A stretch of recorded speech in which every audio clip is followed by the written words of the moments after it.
Did the Goblin Slayer survive his encounter with the Goblin Champion? Let's find out.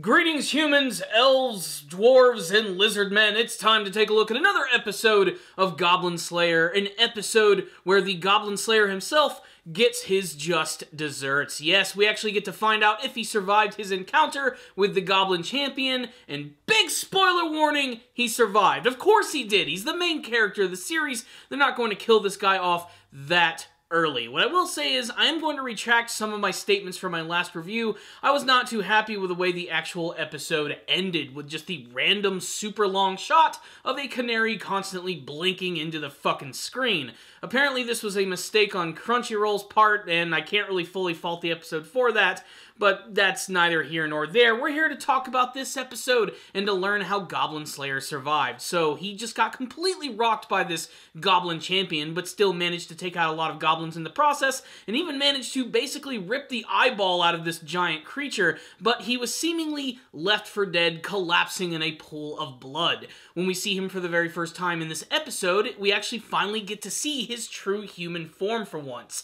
They still don't show us the top half of his face, and I'm not really sure why they're hiding this, but basically he's just a regular old dude. The thing is though, he went through this magical ceremony, which apparently involves lying naked in bed with a virgin, and supposedly that heals all your wounds. But it seems like more of just an excuse to see more of the Sword Maiden and of our young heroine, the High Priestess. Now, of course it is a little strange considering the High Priestess is only 15 years old, but at least this is all balanced out with the Sword Maiden, who reveals why she has such a vendetta against goblins and why she's so horrified of them in the first place. And in typical Goblin Slayer fashion, it's not sugar-coated and it's kind of fucked up. It is implied that she was kidnapped 10 years ago by a group of goblins who had their way with her. Essentially, she was raped by these creatures. This moment, of course, was incredibly traumatizing for her and might have even affected her vision the way it is now, why she wears a veil and why everything she sees is completely blurry. She has no problems with taking on demon lords, dragons, and giant monsters,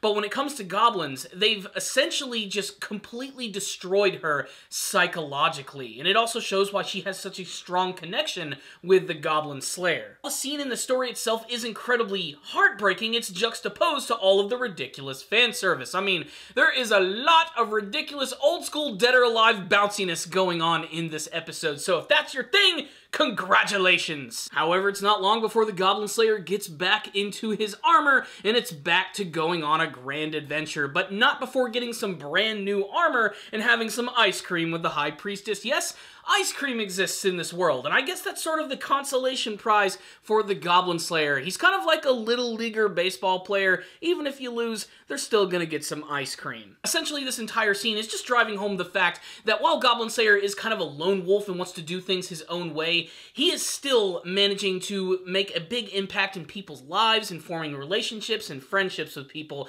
and even helping them grow, such as the High Priestess, who initially in the beginning of the series was very timid and quiet, and now is a lot more headstrong and confident thanks to the power of Goblin Slayer. The good news is, if you wanted more slaughter, there's actually a little bit more of that at the very end of the episode as they go on a mission down into these catacombs to battle against a giant fucking eyeball that looks like something out of frickin' Castlevania or The Legend of Zelda. It has the ability to shoot these beams which can just sort of melt and disintegrate anything, so don't get hit by the fucking beams. Goblin Slayer concocts a plan which is honestly kind of awesome and very scientific. I myself am not much of a chemist, but at least they explained it pretty thoroughly in this episode. He does this by getting a delivery of flour from that super sexy witch and the super lame spear guy who looks like he's cosplaying as a character from Fate Stay Night. And he comes up with a plan where they're actually going to trap this giant eyeball in a room, fill it with all of this powder, encase it with the High Priestess's magic abilities, and basically set this thing ablaze. It's gonna create like a controlled explosion.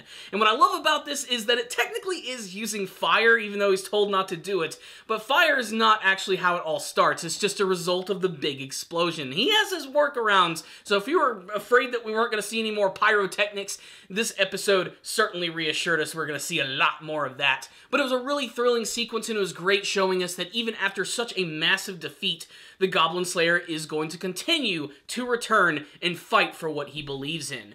Now, there's also one very other important scene, and I'm not talking about the return of the cowgirl, I'm talking about the actual backstory of the Goblin Slayer and how he actually learned to become a Slayer. There is this little flashback sequence at the beginning of the episode of him training inside of this cave with this very weird-looking magical creature that's not quite a goblin, not quite an orc, and not quite a human. Something in between, some sort of very wise mage or shaman who is actually teaching him to be a ruthless killer, and it's all seeming like some sort of like giant reference to J.R. Tolkien's work from The Lord of the Rings and The Hobbit. I mean, there's a riddle test, there is the fact that this guy asks this question, what is in my pocket? Is it the One Ring? Is this actually connected to Lord of the Rings? That's what's going on. Goblin Slayer, Lord of the Rings prequel. You heard it here first. This isn't just a theory, it's a game theory. So what's the rundown on this episode of Goblin Slayer? An episode that was kind of expected. There's no way that they were going to kill off the Goblin Slayer, especially considering that the main story itself still really hasn't taken off quite yet. And I have a feeling that it probably never will. There's going to be this huge background story of this massive war between good and evil, and I have a feeling it's mostly just going to focus on watching these characters going into shitty sewers and killing disgusting monsters.